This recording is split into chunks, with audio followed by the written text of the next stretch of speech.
जय हिंद दोस्तों, नमस्कार। स्वागत है आप सभी का एकेएस सिविल एकेडमी इंदौर के यूट्यूब चैनल पर। और इस बड़ी ही जानदार और शानदार सीरीज में जहां पर हम लगातार नए टॉपिक्स को जो है कवर कर रहे हैं और लास्ट 3 से 4 लेक्चर से हमने यूनिट नंबर 6 को जो है उठाया हुआ है। तो दोस्तों, जैसा कि आप देख पाएंगे कि ये इस सीरीज का लेक्चर नंबर 11 है। तो बाय डिफ़ॉल्ट ये बात आपको समझ आ जानी चाहिए कि इससे पहले के जो 10 लेक्चर हैं वो भी आपकी प्रिपरेशन में काफ़ी इंपॉर्टेंट है, क्योंकि उसके अंदर भी मैंने नए सिलेबस में जितने भी नए टॉपिक्स ऐड हुए हैं उनको कवर करवाया है।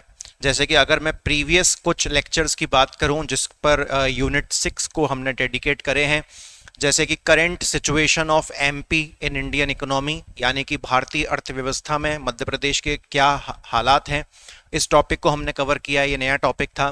फिर हमने कवर किया था आत्मनिर्भर मध्य प्रदेश, ये एक नया टॉपिक था। इस पर पूरी डिटेल हमने करी थी क्वेश्चंस के साथ। फिर इससे जो लास्ट वाला जो 10 नंबर का लेक्चर था उसमें हमने एक और टॉपिक उठाया था कि मध्य प्रदेश की सस्टेनेबल डेवलपमेंट गोल्स में क्या प्रोग्रेस है, सतत विकास लक्ष्यों में मध्य प्रदेश की क्या प्रगति है, उसको हमने निपटाया। और आज ये 11th नंबर का लेक्चर है और यहाँ पर हम कौन से टॉपिक को जो है टारगेट कर रहे हैं। यहाँ पर ये भी देखिए, यूनिट नंबर 6 का ही एक टॉपिक है, एमसीक्यूज हम करेंगे। और जितनी भी एक्स्ट्रा जानकारी होती है वो तो मैं आपको साइड बाय साइड वैसे भी देता ही चलता हूँ, है ना। तो यहाँ पर जो टॉपिक है ये IPR, intellectual property rights, Hindi में बौद्धिक संपदा अधिकार के बारे में हम यहाँ पर बात करेंगे। लेकिन ध्यानपूर्वक सुनिए, पूरी हेडिंग का नाम क्या है?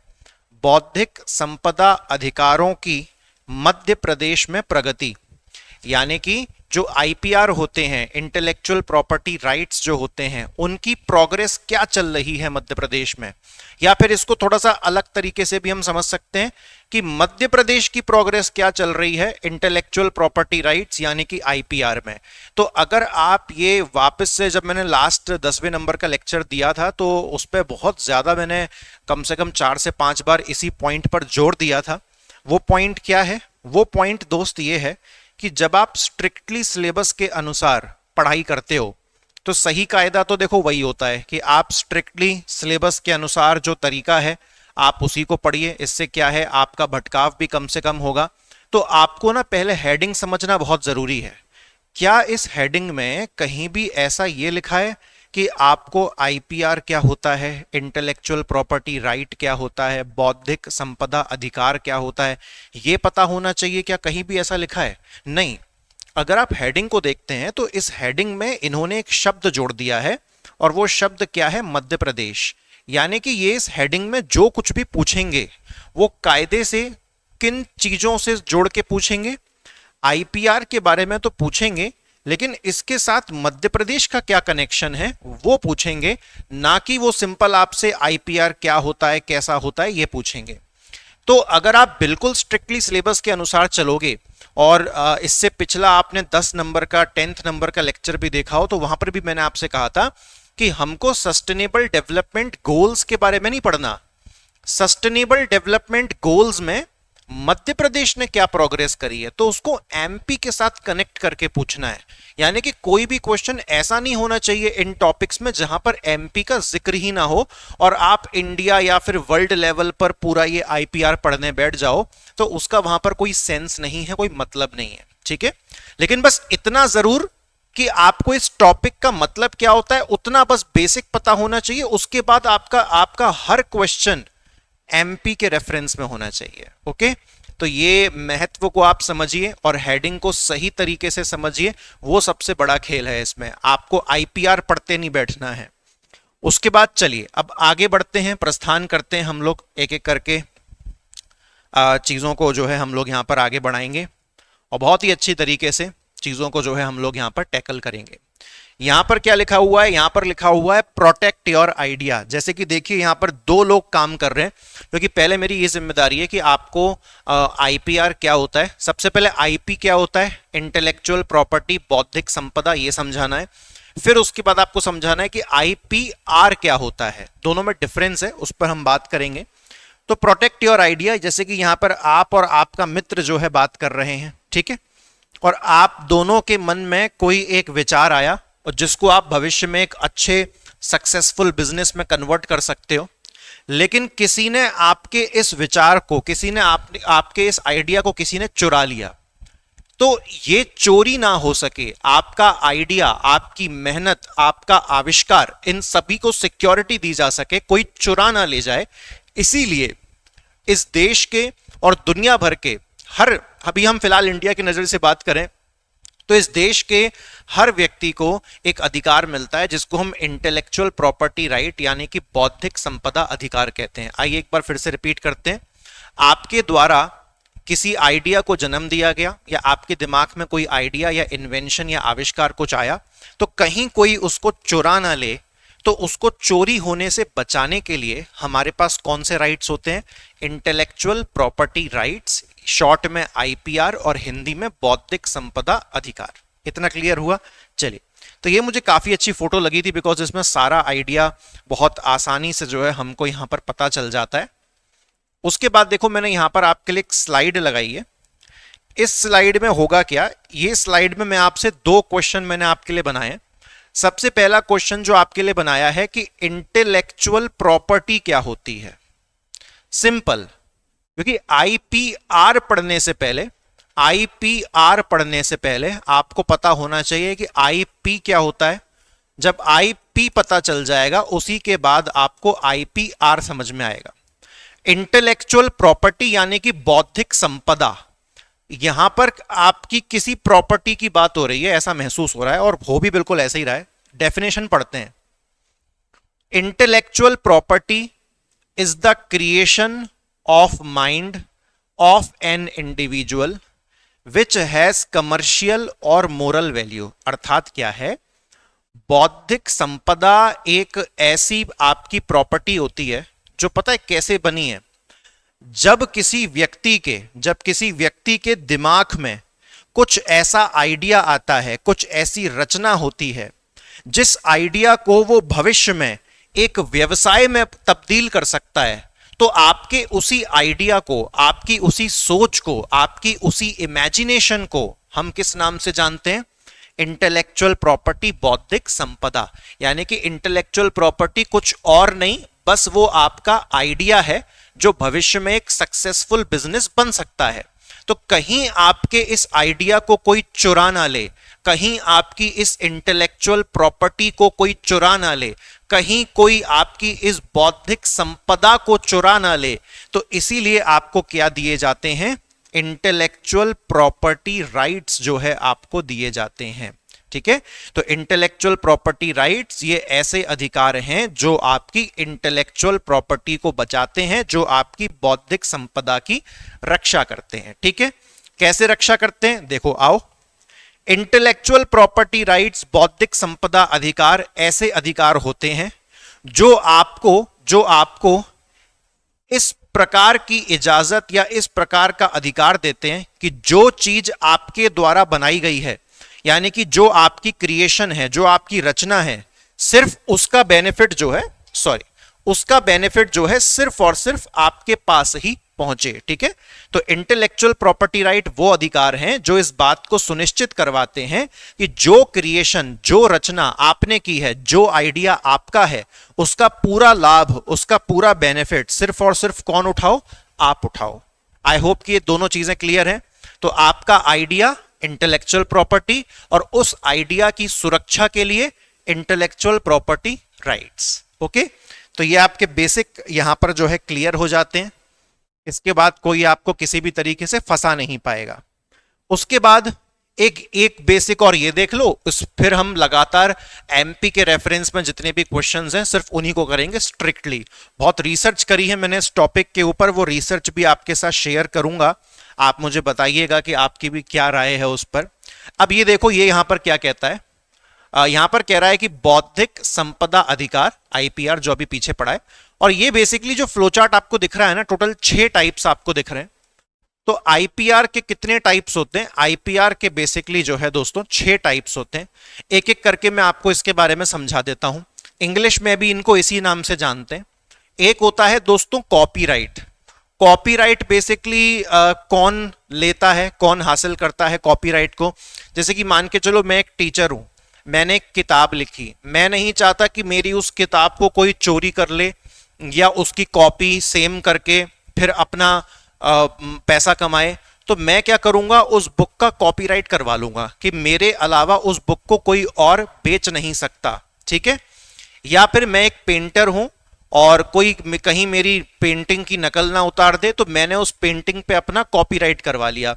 तो कोई भी जो आर्टिस्ट व्यक्ति होता है, कोई भी आर्टिस्ट व्यक्ति होता है या फिर कोई ऑथर होता है, तो जनरली ये अपने काम की सुरक्षा के लिए क्या करवा लेते हैं, कॉपीराइट करवा लेते हैं, ठीक है।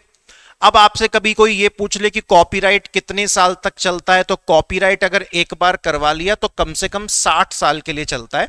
हालांकि कुछ देशों में 50 साल और कुछ देशों में 70 साल भी चलता है, लेकिन अगर आपको 99% एक मोटा आंसर याद करना है इंडिया के रेफरेंस में, तो 60 साल जो है आप यहां पर याद रख सकते हो। उसके बाद दोस्तों होता है क्या, उसके बाद होता है दोस्तों पेटेंट। पेटेंट कब करवाते हैं, पेटेंट हम तब करवाते हैं जब हमने किसी चीज का इनोवेशन किया है, जब हमने किसी चीज का इनोवेशन किया है, हमने कोई आविष्कार किया है, कोई नई चीज बनाई है हमने, तो उसका हम क्या करवा लेते हैं, पेटेंट, ठीक है। तो इनोवेशन, आविष्कार के रेफरेंस में आप कॉपीराइट नहीं लेते, आप क्या करवाते हो, पेटेंट करवाते हो। तो पेटेंट एक बार हो गया तो कितने साल के लिए चलता है, 20 साल के लिए चलता है। दोस्तों याद रखना, कई बार काफी एस्पिरेंट्स के मन में एक प्रश्न आता है कि अगर 20 साल बाद हमारा पेटेंट एक्सपायर हो गया तो क्या हम उसको रिन्यू करवा सकते हैं। जी नहीं दोस्तों, अगर 20 साल के बाद आपका पेटेंट एक्सपायर तो होना तय है, तो आफ्टर 20 इयर्स आप उसको रिन्यू नहीं करवा सकते। फिर आपके द्वारा बनाया गया वो आविष्कार एक पब्लिक मार्केट के लिए ओपन हो जाता है। आप बस क्या कर सकते हो, आप इस आविष्कार में कुछ और बेहतर सुधार करके, कोई एक और नई चीज इजाद करके फिर उसका वापस से 20 साल के लिए पेटेंट करवा सकते हो। सरकारों ने ऐसा क्यों किया हुआ है कि मात्र 20 साल के लिए ही पेटेंट होना चाहिए, उसका बड़ा सिंपल सा रीजन ये है कि 20 साल तक आपका किसी आविष्कार पर अधिकार है, लेकिन 20 साल में हो सकता है कि कोई और अन्य व्यक्ति आपके द्वारा किए गए आविष्कार में थोड़ा और सुधार ला पाए। तो इसीलिए 20 साल बाद सबको मौका मिल जाता है, ओपन मार्केट को मौका मिल जाता है कि आपका जो आविष्कार है वो उसको और सुधार सकें। और अगर आपको वापस पेटेंट चाहिए किसी चीज का, तो फिर एक और आविष्कार करना पड़ेगा आपको, ठीक है। उसके बाद दोस्तों होता है ट्रेडमार्क। ट्रेडमार्क कब लेते हैं, जैसे कि मान के चलो ये मेरा लोगो है, एकेएस सिविल एकेडमी का जो है ये लोगो है, नीचे एकेएस सिविल एकेडमी लिखा रहता है। तो मैंने क्या किया हुआ है, अपने इस लोगो का ट्रेडमार्क करवा रखा है ताकि कोई और व्यक्ति इस लोगो को यूज ना करे, ठीक है। तो आपकी बिजनेस का जो भी लोगो होता है या आपके ब्रांड का जो भी लोगो होता है, जब हम चाहते हैं कि इस लोगो को कोई और इस्तेमाल ना करे, तो हम उस लोगो का क्या करवा लेते हैं, ट्रेडमार्क करवा लेते हैं, ओके। अच्छा, उसके बाद देखो एक होता है डिजाइन राइट।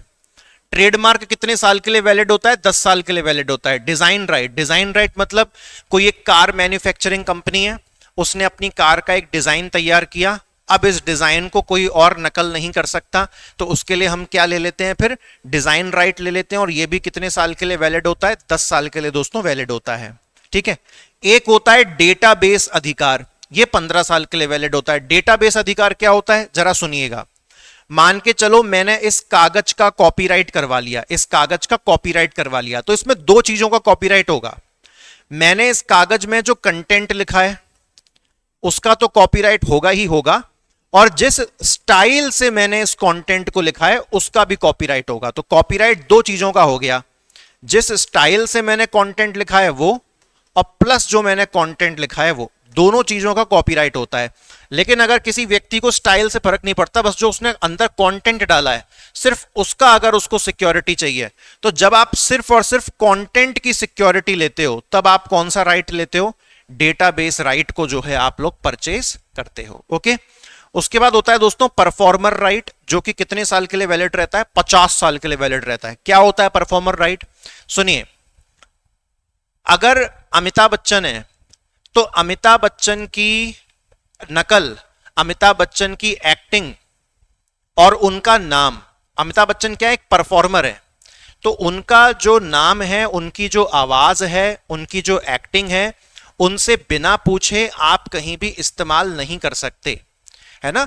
जैसे कि आपने टाइटैनिक मूवी देखी होगी, तो टाइटैनिक मूवी में बेसिकली जो लियोनार्डो डी कैप्रियो थे, तो उन्होंने बेहतरीन एक्टिंग करी।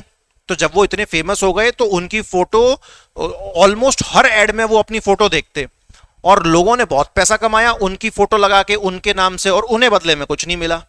तो तब से लियोनार्डो डी कैप्रियो ने अपना नाम, अपनी शक्ल, अपनी आवाज और अपने से जुड़े हर एक चीज का ये परफॉर्मर राइट जो है करवा लिया। उन्होंने तो परफॉर्मर राइट के साथ साथ ट्रेडमार्क के सब करवा लिया था, अपने नाम, अपने शरीर, अपनी पूरी बातचीत का। तो परफॉर्मर राइट बेसिकली क्या है कि मैं अमिताभ बच्चन को पूछे बिना उनकी आवाज को गलत तरीके से अपने एड में यूज नहीं कर सकता, है ना। कि जैसे कि मैं मतलब कर दूं, एमपीपीएससी का कोर्स हम लेके आए हैं दोस्तों, हैं, तो मैं ऐसे एक्टिंग करके उनकी आवाज में अपना माल बेचने लगूं तो वो मेरे ऊपर केस डाल देंगे, क्योंकि मैंने उस परफॉर्मर से पूछा नहीं, मैंने उनसे इजाजत नहीं ली। जब भी कोई फिल्म साइन होती है ना, तो फिल्म में तो एक्टर बाकायदा साइन करता है दस्तखत पे कि जी हाँ मैं अधिकार दे रहा हूं कि ये मेरी शक्ल, मेरी एक्टिंग ये मूवी में दिखा सकते हैं और पैसा कमा सकते हैं, क्योंकि बदले में इन्होंने भी मुझे पेमेंट किया है, तो मैं एग्रीमेंट पे अधिकार दे रहा हूं इनको। तो बेसिकली कोई भी परफॉर्मर होता है, उसकी कोई नकल ना करे, उसके नाम से कोई पैसा ना कमाए, तो वो क्या करवा लेता है, उसका परफॉर्मर राइट जो है करवा लेता है, और वो 50 साल की उसकी जो है वैलिडिटी रहती है। अब मैं नहीं समझता दोस्तों कि आईपीआर के अंदर, बौद्धिक संपदा अधिकार के अंदर मैंने कोई भी बेसिक छोड़ा है। ईयर वाले क्वेश्चन आ सकते हैं, कौन सा कितने साल के लिए वैलिड रहता है वो भी कवर कर लिया, डेफिनेशन भी देख ली, कॉन्सेप्ट भी सारा समझ लिया, और हर एक का एक्सप्लेनेशन भी कर दिया विद एग्जांपल। ओके, अब समय है कि जो हमारा एक्चुअल टॉपिक है हम उस तरफ बढ़ें, क्योंकि अक्सर कई सारे एस्पिरेंट्स यही गलती कर रहे हैं कि वो बेसिकली टॉपिक से भटक रहे हैं बहुत तेजी से। तो आप देख लीजिए एमपीपीएससी प्रीलिम्स 2024 नए टॉपिक्स की सीरीज है, लेक्चर नंबर 11 है, और जो आज हम टॉपिक देख रहे हैं वो मध्य प्रदेश की प्रोग्रेस क्या है आईपीआर के अंदर, उसको हम लगातार देख रहे हैं। तो देख लो, अब यहां से आपको जितने भी क्वेश्चन दिखेंगे हर जगह मध्य प्रदेश का जिक्र होगा। मैं अपना मोबाइल फोन जो है उठा लेता हूं ताकि एमसीक्यूज में आंसर मार्किंग में कोई गलती ना हो, क्रॉस चेक होता रहे। ठीक है, चलो बॉस देखते हैं। यहां पर मैंने एक गवर्नमेंट डॉक्यूमेंट का यूज किया था दोस्तों। एक बॉडी है जिसको कहते हैं इंटेलेक्चुअल प्रॉपर्टी इंडिया। एक ऑर्गेनाइजेशन है, एक संगठन है जिसको हम क्या कहते हैं, इंटेलेक्चुअल प्रॉपर्टी इंडिया। आपने अभी पीछे 6 प्रकार के आईपीआर पढ़े थे, उन 6 प्रकार में से आप कुछ भी लेने जाओगे, आप कॉपीराइट करवाने जाओगे, आप ट्रेडमार्क करवाने जाओगे, आप पेटेंट करवाने जाओगे, आप कुछ भी करवाने जाओगे, तो उसके लिए आपको किसके पास जाना पड़ेगा, उसके लिए आपको इंटेलेक्चुअल प्रॉपर्टी इंडिया के पास जाना पड़ेगा। तो इसी ऑर्गेनाइजेशन की एक रिपोर्ट थी, सबसे लेटेस्ट रिपोर्ट अभी तक यही वाली अवेलेबल है।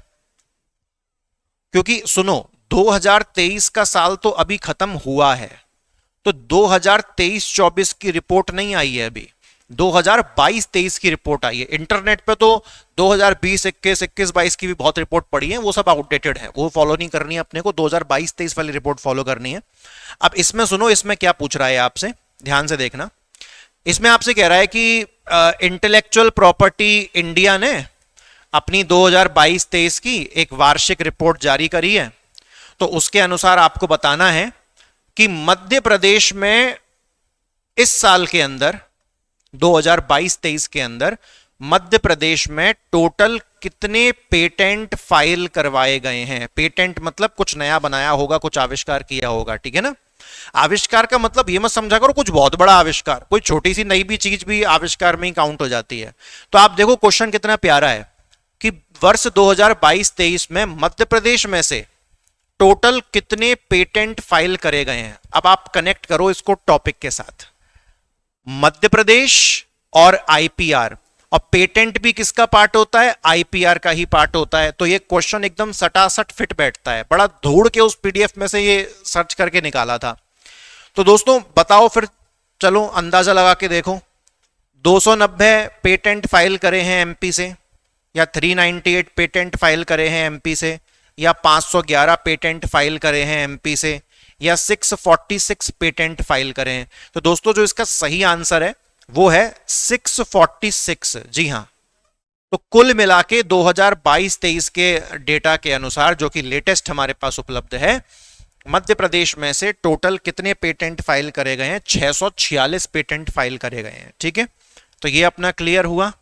अब देखो मैंने यहाँ पर ये जो गवर्नमेंट ने ये जो रिपोर्ट जारी करी थी उसी को मैंने यहाँ पर जो है आपके साथ शेयर किया है। मैं इसको एक काम करता हूँ, थोड़ा सा जूम कर देता हूँ। पहले हेडिंग देख लो आप, स्टेट वाइज यानी कि राज्य के एक हिसाब से कितने कितने नंबर ऑफ पेटेंट किसने फाइल करे हैं वो लिखा हुआ है यहाँ पर। ठीक है, अब जैसे कि देखो सबसे टॉप पर कौन है? सबसे टॉप पर तमिलनाडु है। तमिलनाडु में से सबसे ज्यादा पेटेंट फाइल हुए हैं। कितने फाइल हुए हैं तमिलनाडु में से? तो तमिलनाडु में से 7686 पेटेंट फाइल हुए हैं। तो एक आंसर तो ये याद रख लो। ठीक है, लेटेस्ट डेटा के अनुसार सबसे ज्यादा पेटेंट कौन से राज्य से फाइल हुए हैं? तमिलनाडु से जो है फाइल हुए हैं। ठीक है, तमिलनाडु के बाद फिर महाराष्ट्र का नंबर है, फिर यूपी, फिर कर्नाटका, और मध्य प्रदेश अपना कहां पर है? मध्य प्रदेश अपना देखो इधर है, ये दिख रहा है आपको 646, और ये रहा हमारा मध्य प्रदेश। ठीक है, तो 646 पेटेंट जो है मध्य प्रदेश से फाइल करे गए हैं, और यही हमारा जो सिलेबस में टॉपिक है हमसे यही आंकड़े जो है पूछ रहा है।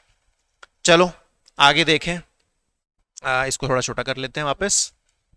आगे देखते हैं अगला क्वेश्चन। देखो ये भी बड़ा प्यारा क्वेश्चन है। अब ये आपसे देखो आईपीआर के अंदर 6 टाइप थे, एक पेटेंट था और दूसरा सबसे मशहूर जो है वो ट्रेडमार्क है। ये दो सबसे ज्यादा फेमस हैं। क्वेश्चन पूरा का पूरा वही सेम है कि एनुअल रिपोर्ट है 2022-23 की, उसके अनुसार आप बताइए कि मध्य प्रदेश में से टोटल कितने ट्रेडमार्क, मध्य प्रदेश में से टोटल कितने ट्रेडमार्क जो है दाखिल करे गए हैं, फाइल करे गए हैं। तो आपको यहां पर आंसर का जो है चुनाव करना है। 8672। देखो आविष्कार कंपैरेटिवली कम होते हैं, तो उनकी संख्या कितनी थी? मात्र 646। लेकिन ट्रेडमार्क, ट्रेडमार्क मतलब लोगों ने अपना नया नया व्यापार खोला होगा, उसका कोई ना कोई लोगो लॉन्च किया होगा, तो आप देखते ही हो डेली कितने व्यापार ओपन होते हैं, तो इसकी संख्या पेटेंट के मुकाबले हमेशा ज्यादा रहती है। तो ये रीजन था कि वाई ट्रेडमार्क की क्वांटिटी इतनी ज्यादा क्यों होती है पेटेंट की तुलना में। ठीक है, 8672, 11672, 14672 या 18672। तो दोस्तों जो सही आंसर है वो है 11672। टोटल इतने ट्रेडमार्क जो है वो क्या किए गए हैं? वो फाइल किए गए हैं मध्य प्रदेश से। ठीक है, अच्छा उसके बाद दोस्तों आगे चलते हैं। पता है मैंने यहां पर एक चीज और देखी थी, मैंने इसी सेम ईयर का मतलब ये 2022-23 का हर जगह मतलब यही लेटेस्ट गवर्नमेंट की तरफ से डेटा उपलब्ध है, और हमको किसी और वेबसाइट पे यकीन नहीं करना चाहिए, बिकॉज सारे पेटेंट सारे ट्रेडमार्क सिर्फ गवर्नमेंट के पास ही जाते हैं, तो उनके पास ही सबसे बेहतरीन सटीक रिपोर्ट होती है। तो मैंने मध्य प्रदेश का आर्थिक सर्वेक्षण यानी कि इकोनॉमिक सर्वे डाउनलोड किया था। मध्य प्रदेश का आर्थिक सर्वेक्षण इकोनॉमिक सर्वे डाउनलोड किया था 2022-23 वाला। ठीक है, तो उसमें उन्होंने बेसिकली दिया हुआ था, इसके बारे में दिया हुआ था। मैं आपको इसलिए बता दूं कि ये वाली फाइल बिल्कुल फॉलो नहीं करनी है, बिल्कुल गलत फाइल है, इसमें डेटा गलत है। क्यों? सुनो, साल वही है 2022-23 का, लेकिन उसके अंदर जितनी बड़ी पीडीएफ है बस एक पेज है जो इंटेलेक्चुअल प्रॉपर्टी राइट आईपीआर से संबंधित है, और उसमें उन्होंने बताया हुआ है कि मध्य प्रदेश ने टोटल 398 पेटेंट फाइल करे हैं, और मैंने आपको कितना पढ़ा है? 646। तो एमपी की उस इकोनॉमिक सर्वे का नाम तो 2022-23 है, लेकिन जो उन्होंने 398 डेटा दे रखा है वो 2020 का दे रखा है, तो वो काफी आउटडेटेड है, तो अपने को वो फॉलो नहीं करना है। ठीक है ना, सारी गवर्नमेंट रिपोर्ट भी सही नहीं होती, हमको उसको बार बार टटोल के चेक करके देखना पड़ता है। तो जब मैंने ये गवर्नमेंट ऑफ इंडिया वाली से डाउनलोड किया तब उन्होंने वहां पर दे रखा था 2020, 21, 22, 23, तो तब जाके फिर वो डेटा सही निकला था यहाँ पे। ठीक है, अच्छा चलो अब देखते हैं। एमपी के नजरिए से पेटेंट देख लिए, एमपी के नजरिए से ट्रेडमार्क देख लिए, एक बार ये क्वेश्चन भी कर लेते हैं कि इंडिया की ऑल ओवर इंडिया 2022-23 के आंकड़े के अनुसार कितने पेटेंट फाइल करे गए हैं ऑल ओवर इंडिया। ठीक है ना, ऑल ओवर इंडिया। और एमपी में कितने फाइल किए गए थे? 646। और पूरे इंडिया में आप देखो इन्हीं में से कोई एक विकल्प होने वाला है, तो इंडिया तो भैया सारे स्टेट्स मिल गए ना, तो संख्या ज्यादा बैठेगी। 82, 811 या 90 के आसपास या 70 के आसपास या 50 के आसपास। तो दोस्तों उसमें जो सही आंसर है वो है ऑप्शन नंबर ए। 82,811 पेटेंट जो है फाइल करे गए हैं ऑल ओवर इंडिया, ठीक है ना, ऑल इंडिया। कौन से वर्ष में? 2022-23 वाले जो है वर्ष में, और जबकि मध्य प्रदेश में मात्र 646। इतना क्लियर हो गया। चलो आगे देखें जरा, हम आगे देखें। ये यार एक और बहुत तगड़ा क्वेश्चन है। आपको पता है कि ये आईपीआर के अवेयरनेस प्रोग्राम, जागरूकता कार्यक्रम भी चलाए जाते हैं, बिकॉज बहुत से लोगों को नहीं पता है, और अक्सर उन लोगों के साथ यही धोखा हो जाता है कि माँ मेरी शक्तियों का गलत इस्तेमाल हुआ है। रोहित मेहरा कहता है कृष्ण मूवी में, बिल्कुल वैसे ही कंडीशन हो जाती है। बढ़िया बढ़िया आइडिया होते हैं आप लोगों के, लेकिन चुरा के कोई और चला जाता है। तो ऐसे केस में लोगों के पास ये जागरूकता होनी चाहिए भैया, कि कल को आप अपना ब्रांड चालू करते हो, उसमें आपको पता है कि आपने बहुत ही बेहतरीन उसमें लोगो बनाया, डिजाइनिंग करी है, सब कुछ किया है, तो आप पहली फुर्सत में उसका ट्रेडमार्क करवा लो ताकि कोई और ना चुरा सके उसको। और अगर किसी ने चुरा लिया तो धर दबोचो, केस कर दो, आप ही जीत जाओगे उसमें केस, ठीक है। तो इस तरीके के अवेयरनेस प्रोग्राम चलते हैं, जागरूकता कार्यक्रम चलते हैं, और बीते साल में मध्य प्रदेश के अंदर भी काफी जागरूकता प्रोग्राम नेशनल लेवल से भेजे गए थे, चलाए गए थे। अब क्वेश्चन समझना, आईपीआर अवेयरनेस प्रोग्राम जो कि एमपी में कंडक्ट करवाए गए, तो मध्य प्रदेश के 52 जिलों में से, अब आप भावुक मत हो जाना सर 55 है, ये 55 वाला खेल अभी हुआ है, और ये जो बात हो रही है वो 2022-23 तक के हिसाब से बात हो रही है, ठीक है ना। तो उसको समझना आप, क्योंकि जस्ट पिछले साल का कोई आंकड़ा अवेलेबल है ही नहीं, अभी उसकी कैलकुलेशन हुआ ही नहीं। तो अगर एग्जाम में भी फंसेगा तो वो लास्ट 2022-23 तक के आंकड़े के हिसाब से फंसेगा, ठीक है। जनगणना सोचो हम 2011 की अभी तक यूज कर रहे हैं।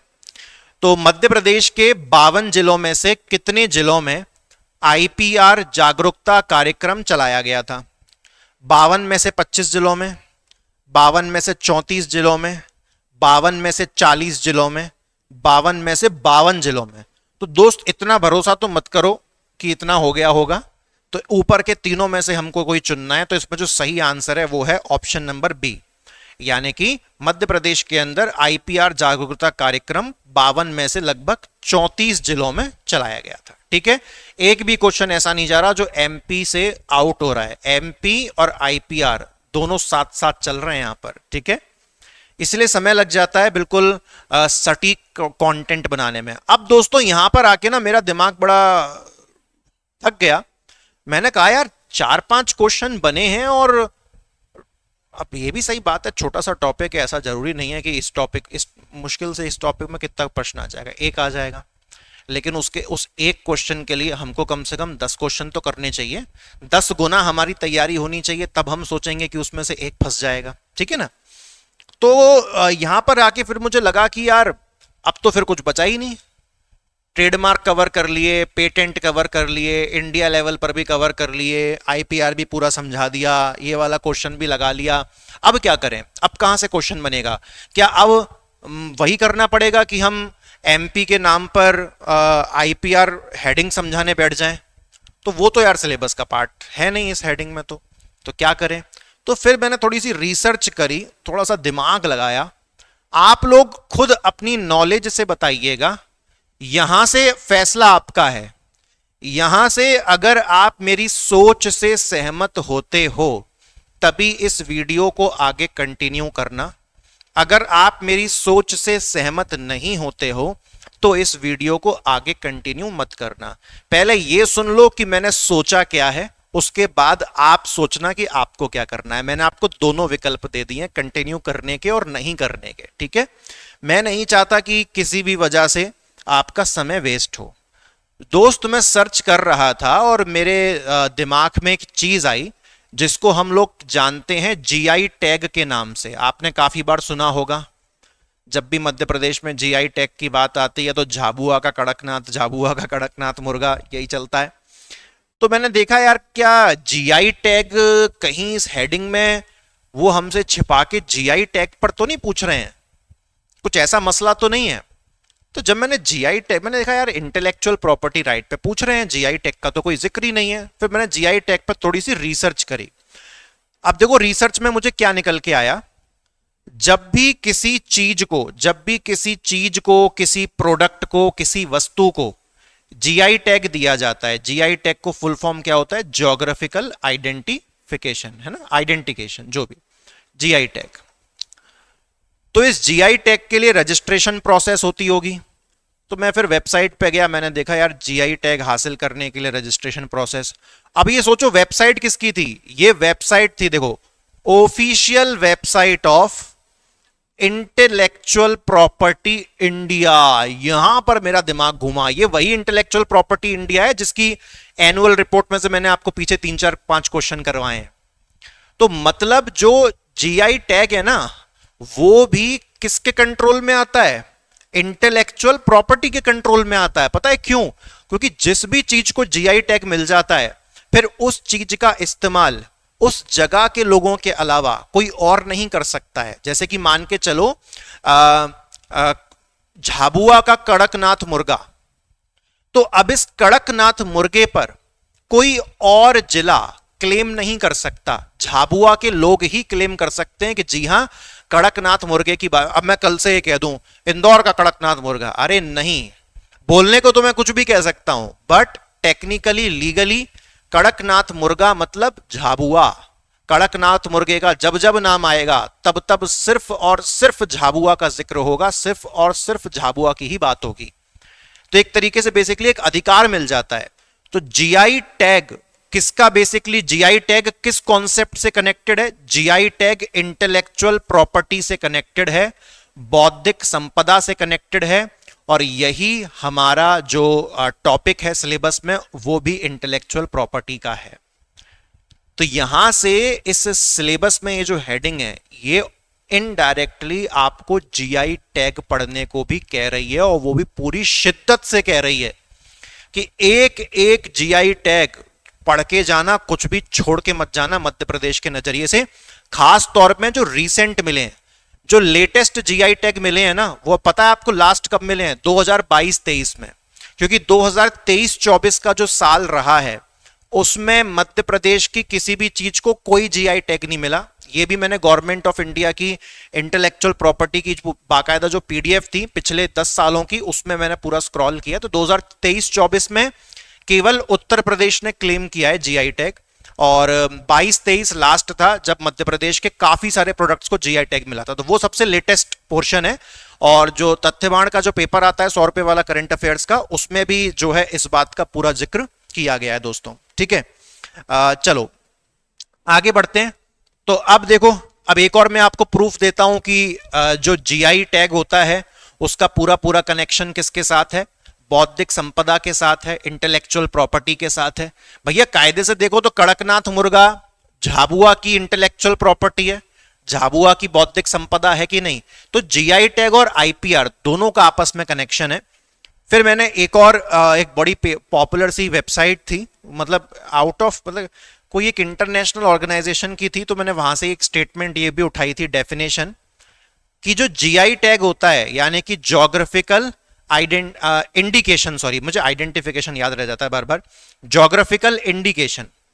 तो GI tag is a type of, GI tag is a type of intellectual property right. जी हां, यानी कि जो जीआई टैग है वो एक प्रकार का बौद्धिक संपदा अधिकार है।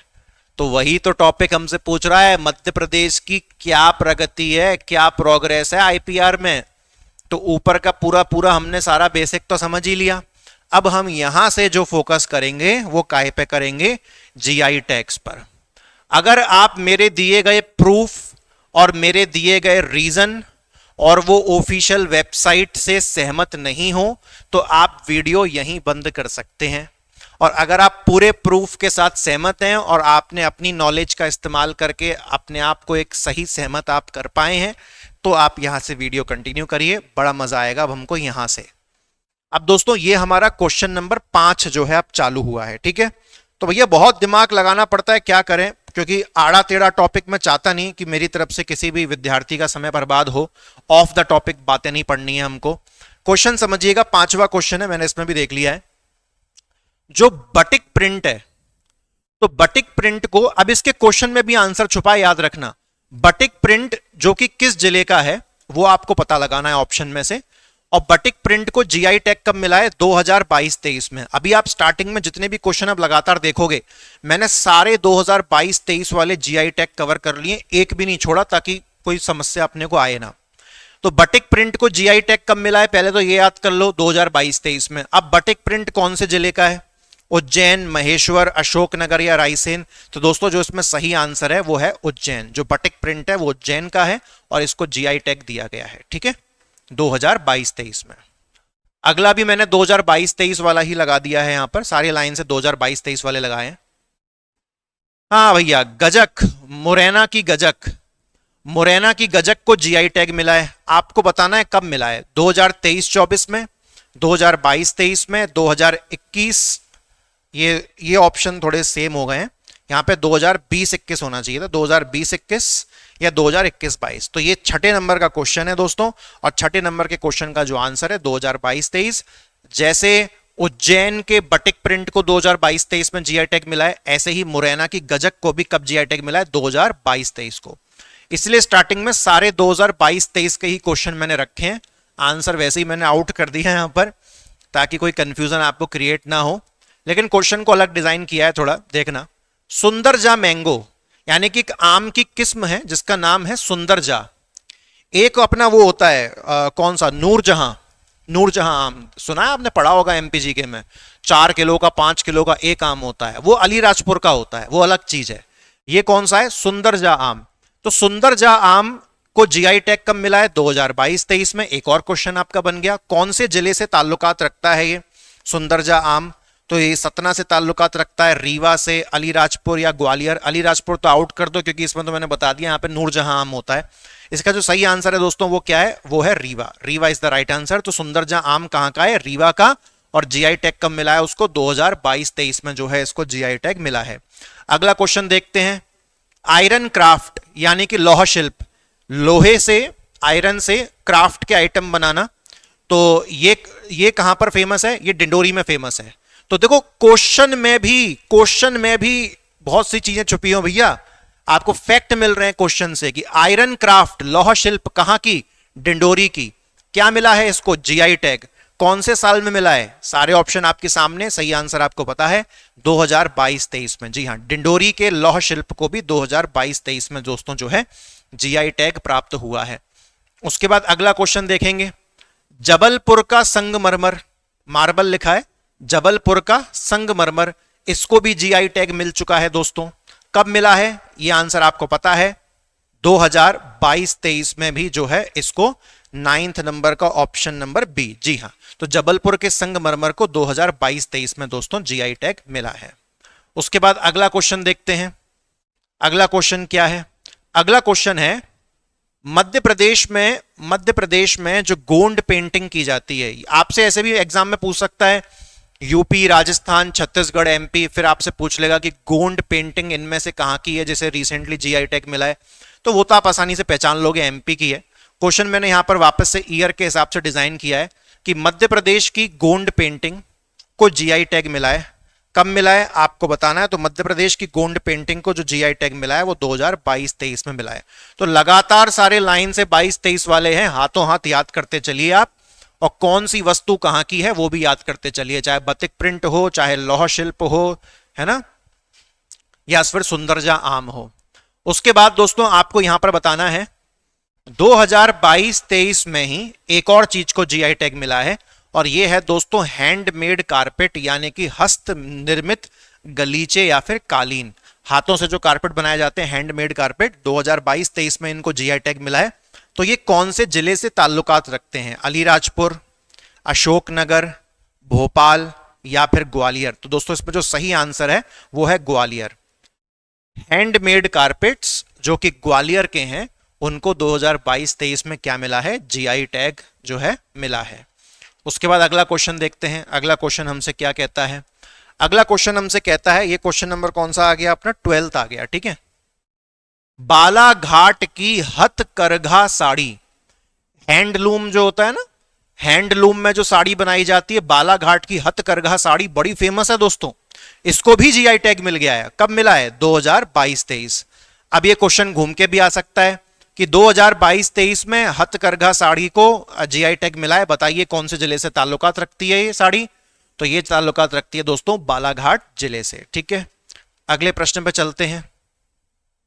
अगला प्रश्न है, हाँ, मेरा फेवरेट गेहूं, मेरा फेवरेट गेहूं कहां गया भाई? हाँ, तो इसको देखिएगा क्या कहता है यहां पर। फेवरेट गेहूं हमारा शरबती गेहूं, शरबती गेहूं जो कि मध्य प्रदेश में, एकमात्र मध्य प्रदेश में उगाया जाता है शरबती गेहूं। इसको भी 2022-23 में जीआई टैग मिल गया है साहब। क्या बात है, बल्ले बल्ले। तो ये शरबती गेहूं का ताल्लुकात निम्नलिखित में से किस जिले से है? देवास या इंदौर से है, सीहोर या खरगोन से है, विदिशा या भोपाल से है, या फिर सीहोर या विदिशा से है? तो दोस्तों इसमें जो सही आंसर है वो है ऑप्शन नंबर डी, सीहोर में और विदिशा में भारी मात्रा में शरबती गेहूं जो है उगाया जाता है। इन्हीं दो जिले में जो है शरबती गेहूं उगाया जाता है। और शरबती गेहूं को रिसेंटली 2022-23 में कौन सा टैग मिल गया है? जीआई टैग से दोस्तों जो है नवाजा गया है, ठीक है। उसके बाद आगे देखते हैं। अब ये सब हम सभी जानते हैं, रतलामी सेव जो कि कहां के हैं? रतलाम के। लेकिन इसे जीआई टैग कब मिला है? तो यहां पर 2022-23 का प्रश्न नहीं है, क्योंकि ये 2022-23 से पहले के जो जीआई टैग हैं अब देखो वो आएंगे। तो मैं क्वेश्चन नंबर 14 देख लेता हूं। हाँ, तो यहां पर देख लीजिए 2019-20, 18-19, 16-17 या 14-15। तो दोस्तों रतलाम के रतलामी सेव को, रतलाम के रतलामी सेव को 2014-15 में, 2014-15 में क्या मिला है? जीआई टैग का जो है दर्जा मिला है, ठीक है। Very nice. उसके बाद आगे देखते हैं, आगे देखते हैं कड़कनाथ मुर्गा। जी हां, इसे कैसे छोड़ सकते हैं? कड़कनाथ मुर्गा जो कि झाबुआ का है, हर बच्चा जानता है एमपीपीएससी की तैयारी करने वाला। लेकिन कौन से साल में इसको मिला है, यहां पर रायता फैल सकता है एग्जाम में। तो मैं इसलिए मैं तो जितने भी डेट वाले ये सब होते हैं मोबाइल हाथ में रखता हूं, क्रॉस कंफर्म करके चलो, कोई दिक्कत आपको आनी नहीं चाहिए बाद में। तो झाबुआ का कड़कनाथ मुर्गा ये है आपका प्रश्न नंबर 15, और इसका जो सही विकल्प है दोस्तों वो है ऑप्शन नंबर बी, यानी कि 2018-19। 2018-19 में कड़कनाथ मुर्गे को जो है क्या मिला था? जीआई टैग मिला था झाबुआ की साइड से, ठीक है, 18-19। और रतलामी सेव को कब मिला था? याद करो याद करो याद करो, 2014-15 में। जी हां। उसके बाद दोस्तों इंदौर बड़ा ही फेमस है चमड़े के खिलौनों के लिए, लेदर टॉयज। तो ये मैं समझता हूं उसका ऑप्शन नंबर ए होना चाहिए। हाँ, बिल्कुल सही है। तो इंदौर अपने चमड़े के खिलौने लेदर टॉयज के लिए बड़ा फेमस है। तो आपको बताना है कि इसको कब जीआई टैग मिला था? 8, 9, 10, 11, 12, 13 या 14, 15? इसमें जो सही आंसर है, काफी पुराना समय हो चुका है, इसको बहुत टाइम पहले मिल गया था। 2008-9 में इंदौर के लेदर टॉयज चमड़े के खिलौनों को जीआई टैग से जो है दोस्तों नवाजा गया था। उसके बाद आगे प्रश्न देखते हैं। अगला प्रश्न क्या है? अब धड़ाधड़ गाड़ी चल रही है। और ये बहुत प्यारा क्वेश्चन आया। चिन्नौर राइस चावल की एक किस्म है, चिन्नौर चावल। चिन्नौर चावल को 2021-22 में जीआई टैग मिला है। कब जीआई टैग मिला है? 2021-22 में जो है चिन्नौर चावल को जीआई टैग मिला है। आपको यह बताना है कि यह चिन्नौर चावल कहां से ताल्लुकात रखता है, किस जिले से ताल्लुकात रखता है? खरगोन, सीहोर, नरसिंहगढ़ या फिर बालाघाट? तो दोस्तों चिन्नौर का जो चावल है, चिन्नौर चावल, उसका जो ताल्लुकात है वो है बालाघाट से। क्रॉस कंफर्म कर लें, 17 का डी। जी हां, option number D is the right answer. Balaghat का चिन्नौर चावल, इसको जीआई टैग मिला है। लेकिन कब? 2021-22 में जो है इसे जीआई टैग मिला है, ठीक है। अगला क्वेश्चन देखते हैं। अगला क्वेश्चन क्या है? Bell metal ware. अब आप कहोगे सर ये क्या होता है bell metal ware? Bell metal ware को 2008-9 में जीआई टैग मिला। ये वही साल है दोस्तों, वही साल है जब रतलामी सेव को जीआई टैग मिला था, है ना? नहीं, रतलामी सेव को तो 2014-15 में मिला था। ये वो साल है जब इंदौर के चमड़े के खिलौनों को जीआई टैग मिला था।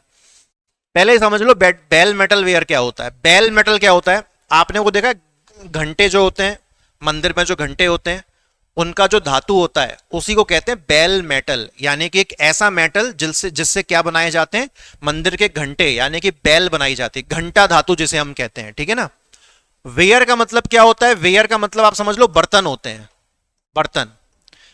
तो यार बेल मेटल वेयर को, अब देखो इसके दो मतलब हो सकते हैं, या तो ऐसा धातु जिससे घंटे घंटियां बनाई जाती हैं, मतलब बैल बनाई जाती है, या फिर उसी सेम धातु से दूसरी और चीजें भी बनाई जाती हैं। इन शॉर्ट इस धातु को जीआई टैग मिला है। इस धातु से जो सामान बन रहा है उसे जीआई टैग नहीं मिला, इस धातु को जीआई टैग मिला है। अब जो घंटे होते हैं मंदिरों के, वो कौन से धातु के होते हैं, देखने में तो ऐसा लगता है कि पीतल के होते हैं, लेकिन वो मिक्स होता है, ठीक है, वो प्योर पीतल नहीं होता है। तो इसी प्रकार के धातु को 2008-9 में जीआई टैग मिला था। अब सुन लीजिए इनका संबंध निम्नलिखित में से किस जिले से है। मेन कहानी तो ये है, इसका आंसर हम यहां पे क्रॉस वेरीफाई कर लेते हैं। आंसर मिल चुका है, Rewa and Panna, Gwalior and Morena, Datia and Tikamgarh, या सागर और इंदौर। आप अपना दिमाग में अंदाजा जरूर लगाइए दोस्तों। जो इसका सही आंसर है वो है ऑप्शन नंबर सी, दतिया और टीकमगढ़ के घंटा धातु यानी कि बेल मेटल को 2008-9 में क्या मिला था, जीआई टैग मिला था। और ये वही साल है जब इंदौर के चमड़े के खिलौनों को भी जीआई टैग जो है मिला था। दोस्तों ये है हमारे आज के इसका पूरी लेक्चर का आखिरी प्रश्न, ठीक है। टोटल 19 क्वेश्चंस बने थे। अब एक बेचारे टॉपिक से उसे कितना निचोड़ोगे। ऑफ द टॉपिक पढ़ने से अच्छा है टॉपिक पर रहो, मेहनत करो, थोड़ी सी रिसर्च करो, कंटेंट उस सटीकता से बनाओ और फिर उसने को पढ़ो। ऑफ द टॉपिक पढ़ने का मतलब ही नहीं है, मतलब कोई सेंस ही नहीं बनता कि इस टॉपिक के ऊपर हम व्हाट इज आईपीआर और आईपीआर के क्वेश्चन, बौद्धिक संपदा के क्वेश्चन वो करने बैठे। उसका बेसिक समझो, उसके मतलब समझो, आगे बढ़ो, टॉपिक पे चलो, है कि नहीं। चलो आगे देखते हैं। आगे कौन सा है, अरे यार ये भी बड़ा प्यारा क्वेश्चन है। महुआ देशवारी पान, महुआ देशवारी पान जैसे दतिया और टीकमगढ़ के घंटा धातु को मिला था 2021-22 में जीआई टैग, ऐसे ही महुआ देशवारी पान को जीआई टैग मिला है। आपको बताना है इसका ताल्लुकात कहां से है। क्या सिर्फ मध्य प्रदेश, ओनली मध्य प्रदेश, या फिर एमपी एंड राजस्थान, या फिर एमपी एंड उत्तर प्रदेश, या फिर एमपी एंड छत्तीसगढ़, कहां से ताल्लुकात है। तो दोस्तों इसका जो सही आंसर है, ये तो गलत है, ओनली मध्य प्रदेश तो नहीं। जो सही जवाब है वो है ऑप्शन नंबर सी, एमपी को और यूपी को। मैं क्रॉस कंफर्म कर लूं, जी हां बिल्कुल सही है। एमपी को और यूपी को दोनों को कंबाइंड रूप से महुआ देशवारी पान के लिए जीआई टैग मिला था। तो दोस्तों बताइएगा आज का ये लेक्चर आपको कैसा लगा। दोस्त मेरा सीधा सा फंडा भाई ये है, हमारा यूट्यूब चैनल पे बहुत ज्यादा वीडियो नहीं है, मैं हमेशा कहता हूं, लेकिन जो है उसको पूरी मेहनत करके, पूरा समय उसमें इन्वेस्ट करके तब आपके लिए लाई जाती है। क्योंकि YouTube पे अनगिनत वीडियोस हैं, आप काफ़ी सारी वीडियोस देखते हैं। बस मैं ये चाहता हूँ, या ये कहिए कि जब इतनी सारी वीडियोस के सागर में, इतनी सारी वीडियोस के समुद्र में, जब गलती से भी आप हमारे चैनल पर आके किसी वीडियो को देखो तो आपका पैसा वसूल और आपका समय वसूल पूरा हो जाना चाहिए 100% तरीके से। तो दोस्तों इसी क्वालिटी के वादे के साथ अब मैं आपसे अगली वीडियो में जो है मुलाकात करूंगा। और जाने से पहले जैसे मैं हमेशा कहता हूं, कमेंट सेक्शन में और डिस्क्रिप्शन में ऐप डाउनलोड करने की लिंक दे रखी है। अगर आपको हमारा पढ़ाने का अंदाज और कंटेंट क्वालिटी पसंद आता है तो यकीन मानिए अगर आप हमारा मेंस का कोर्स देखोगे तो बिल्कुल दीवाने हो जाओगे आप। लास्ट ईयर 2023 में हमने एमपीपीएससी मेंस के अंदर टोटल 800 लेक्चर पढ़ाए थे। तो किसी भी चीज की कोई कसर किसी भी तरीके से हमने नहीं छोड़ी है। इस बार हमने 2024 में प्रयास किया है कि उस 800 लेक्चर की जो संख्या है उसको 400-500 तक लाएं, लेकिन कंटेंट की क्वांटिटी और क्वालिटी उतनी ही बरकरार रखें। तो इस बार हमने पोर्शन को कम करके कम से कम में ज्यादा से ज्यादा समेटने का भी एक बहुत ही गजब लेवल का जो है तरीका एक और इजाद किया है। तो आप मेंस का कोर्स जरूर ज्वाइन करिए और अपनी तैयारी को पूरा करिए। धन्यवाद आज के लिए, जय हिंद।